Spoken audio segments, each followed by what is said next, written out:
to the 40k Fireside podcast, where we discuss everything to do with competitive Warhammer 40k with your hosts Vik VJ and David Gaylord.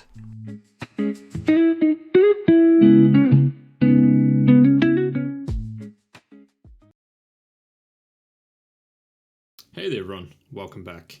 So I thought I'd do an extension of Up to Speed. Instead of just covering factions and stuff like that, I figured I'm going to be doing these videos anyway. I'll just call them Up to Speed because realistically, if you're kind of playing in the Warhammer tournaments or the Warhammer scene right now, maybe you're a parent, you've got a lot of stuff going on in your life, it's pretty hard to keep track of like all these changes, right? So here we go, Up to Speed. Today we had an FAQ, MFM, errata, a bunch of changes in the game. Now, this is typically in the design space where Games Workshop is not going to be making balance changes, so to speak, right? But I kind of feel like they try and sneak a few things in here regardless. So when you're looking at these changes, what you're looking at through is the lens of they weren't necessarily supposed to function the old way that they were anyway, or that wasn't the writer's intent, I guess you could call it. Ultimately, when we talk about this stuff, though, since we're all playing in Warhammer, it does feel like either a nerf or a buff or something like that. So, I think the only good way to think about it is they are making changes. These changes were because they did not intend for that to happen in the first place, and they're kind of cleaning stuff up, not really balancing or nerfing things, so to speak. And the reason I'm saying that is because there's been two passes of changes now where Death Guard haven't been changed. And so I think that's probably like a very common reaction, which a lot of people get. Okay, anyway, FAQ, Up to Speed, MFM, errata. And we're going to jump straight in. Okay, my man, the Iron Priest has been nerfed. So, nerfed, or, yeah, okay, nerfed is the only way to look at it. Now, changed to his command phase ability, which was the main reason you picked him. His rapid fire can only affect one weapon now. So that's a pretty big change. And really, it makes you wonder if the Iron Priest is still really good. So let's think about if you weren't playing this guy. I'll show you some use cases here in which ways which I was playing him, for example. You would play him on Storm Speed or Hammer Strike, and that would give you 4 extra shots. So that would double the total shot count that your vehicle had, right? Yeah, actually, it would give it 3, 4, 4 extra, but that wouldn't double the count, but it would give it 4 extra. I think it has 9 when it goes to the rapid fire thing. But so you're losing effectively 3 shots there, and these guys are like quite good melter shots, so you're going to be losing high quality stuff there. And really, the Storm Speed Hammer Strike was really great when you had the higher rapid fire, well, more shots, because you're usually contesting objectives, trying to reduce OC on objectives, and you were operating solo, so you didn't really have any redundancy. So that's why the higher volume there was really, really important. It's a big nerf in that sense. Okay, next up, the Predator Annihilator. Now, this thing goes from 8 shots down to 5. Now, it goes down to 5, obviously, because you still get rapid fire on one of these guns. So the Annihilator would have 2 las cannons, it'd have the twin-link las cannon, and then it would have the Hunter-Killer missile, all which would get rapid fire within 24. That would put you up to 8 shots. Now, that basically goes to 4 shots because you've obviously got rapid fire on 1. You're probably putting the rapid fire on the twin-link las cannon here. And if you're a big dick baller, maybe just put on the Hunter-Killer missile just because it's cool. Okay. That one's a pretty big nerf.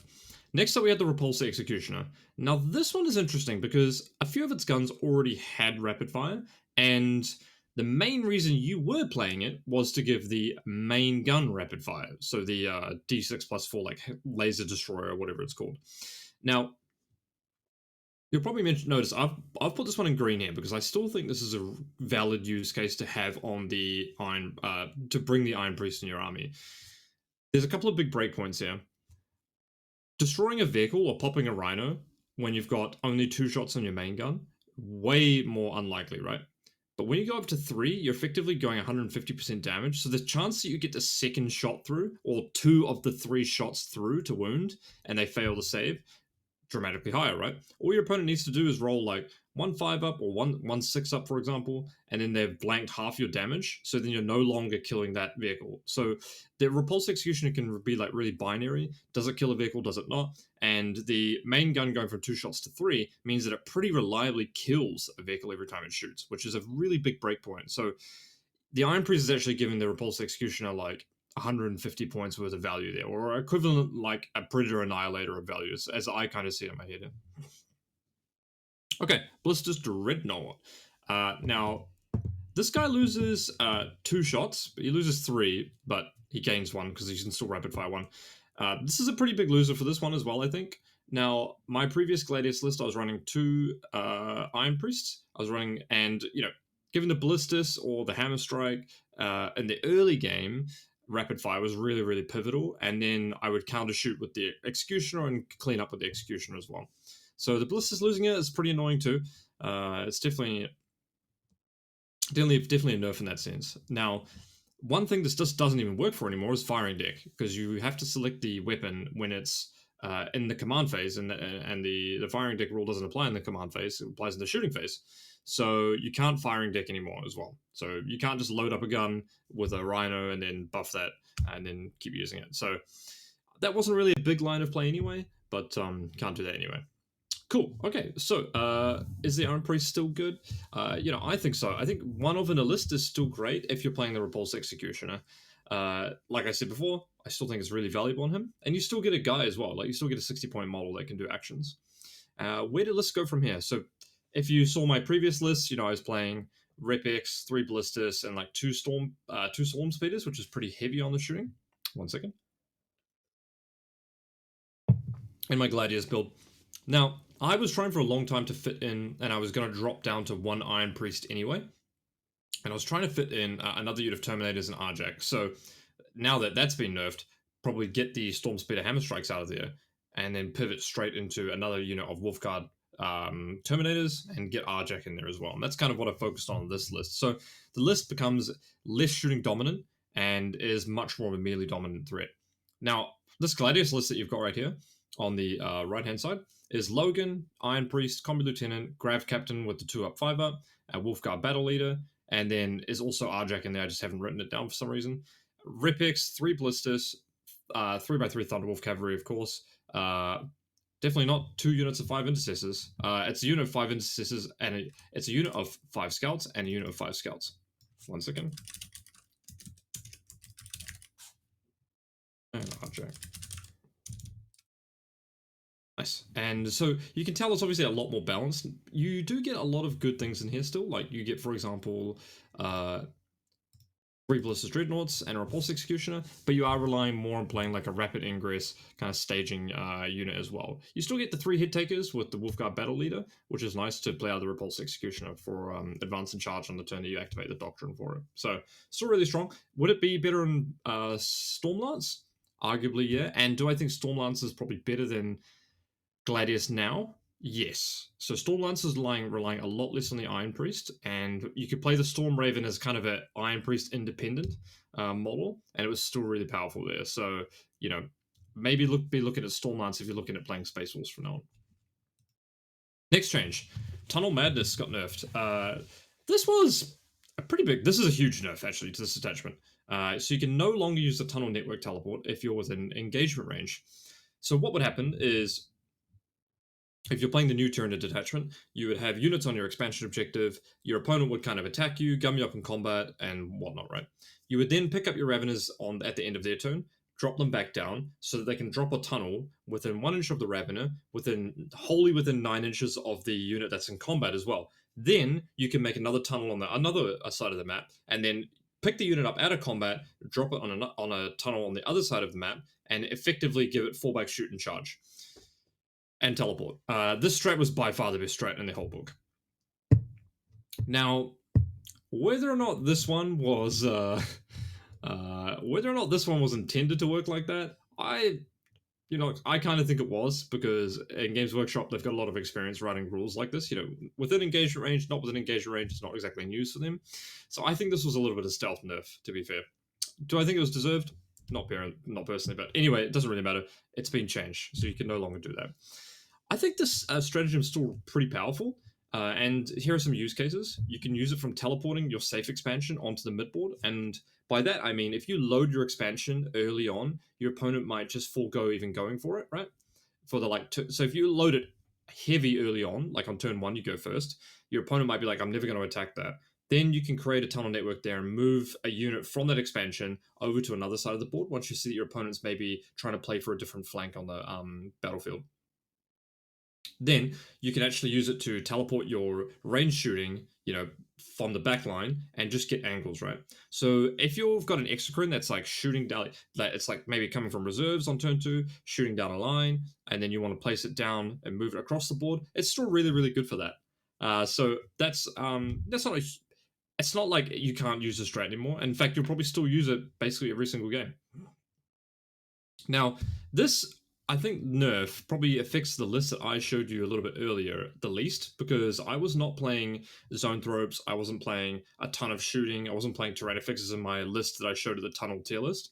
I was playing, my shooting was a Maleceptor, an Exocrine, and a unit of 6 Hive Guard. I think the 6 Hive Guard unit is actually not really affected by this, because what you would typically do, in my experience playing with it, you would shoot, and then you would basically just charge in and gum stuff up with toughness 6/4 wind models with 1 OC each. And so that's still a perfectly legitimate way to play them.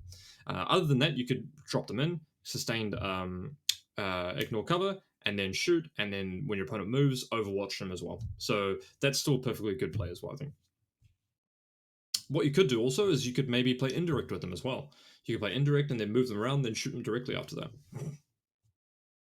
There's one more thing here as well, is that the Tunnel Madness was also nerfed. When you use the site to site, you do not count as coming from strategic reserves, or you don't count as arriving from reserves. Now, I was never playing it like that anyway. Some people were, but it means that you can't like trigger the ball lock, for example.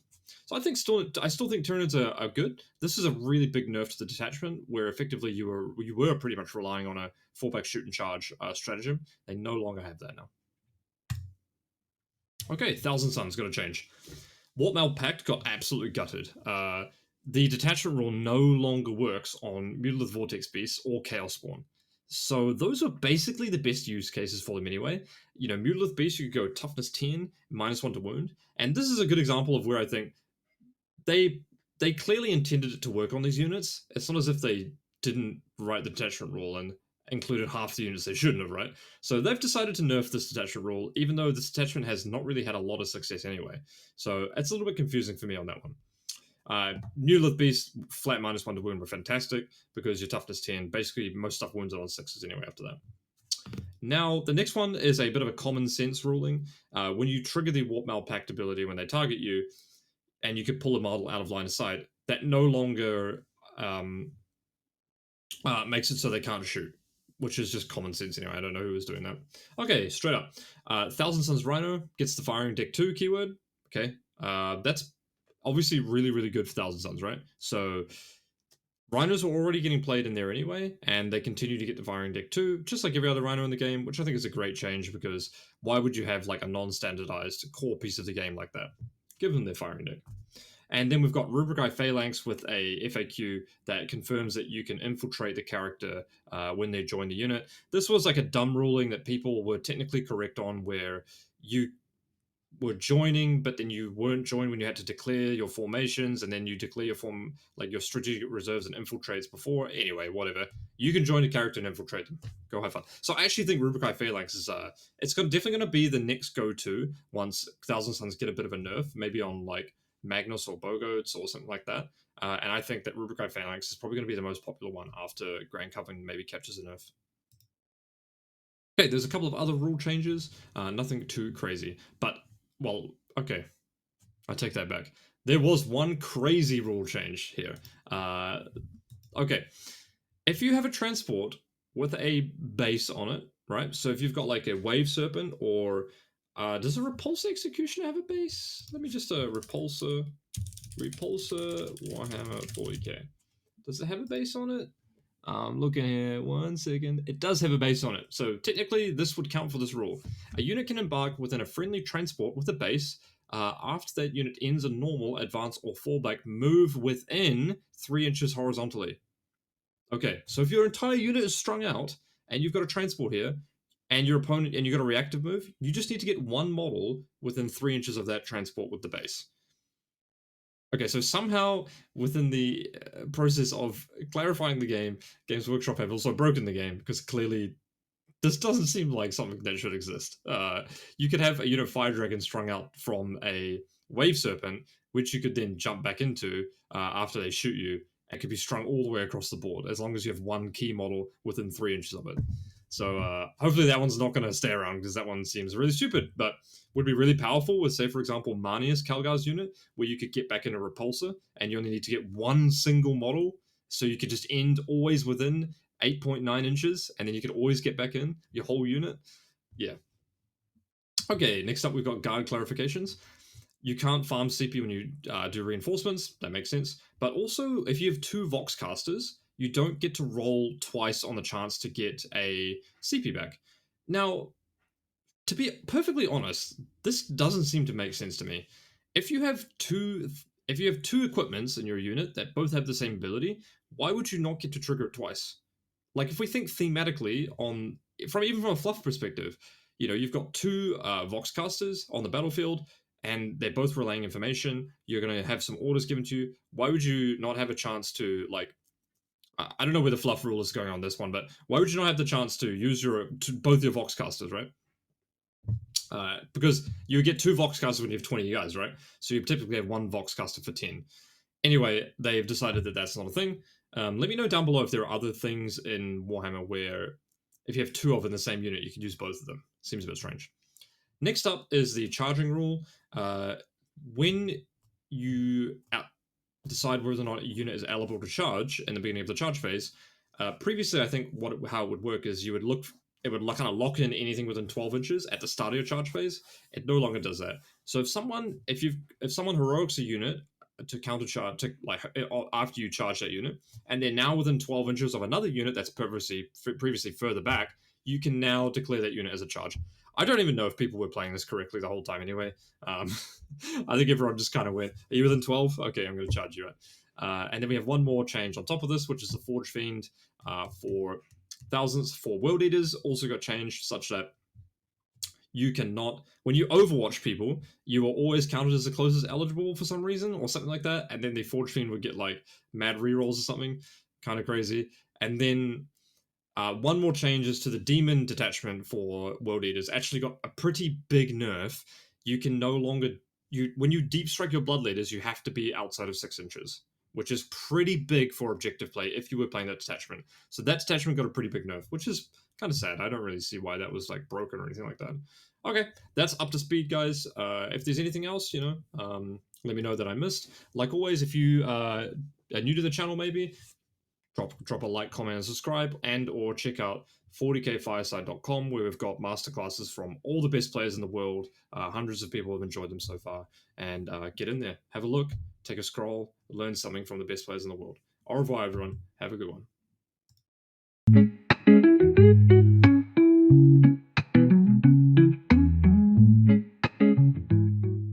Thank you for listening to the 40k Fireside. Make sure to leave a like, subscribe, drop us a comment, check out the YouTube members area, and we look forward to seeing you again next time by the Fireside.